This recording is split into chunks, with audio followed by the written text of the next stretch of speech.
Gyudon Donburi, Japanese beef rice bowl. Ingredients: half onion, 3 ounces, 85 grams. 1 green onion, scallion. Half cup dashi soup stock. 1 tablespoon sake. 2 tablespoons mirin. 1 tablespoon sugar. 2 tablespoons soy sauce.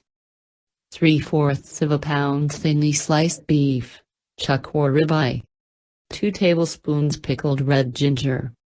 2 servings cooked Japanese short grain rice. 2 onsen tamago. Directions: if you cannot find sliced beef in your local grocery store, freeze a block of fresh chuck or ribeye for 1–2 hours and slice. See this post for detailed instructions. After you slice, if the piece is too large, then cut them in half.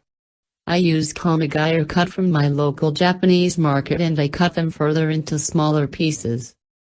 Cut the onion into thinly slices and chop the green onion. Set aside. Heat a large frying pan over medium-high heat and add half cup, 120 milliliters, dashi, 1 tablespoon sake, 1 tablespoon sugar, 2 tablespoons mirin, and 2 tablespoons soy sauce. Cover the lid and bring the sauce to boil. Once the sauce is boiling, add the sliced onions and spread them out. Cover to cook until tender. If you don't cover, the sauce will evaporate, so make sure you cover the lid. When the onion is tender, add the beef and cook until no longer pink. Skim off the foam or fat with a fine mesh sieve. Serve the meat and sauce over steamed rice.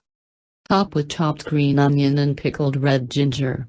If you like to add an egg, serve with onsen tamago.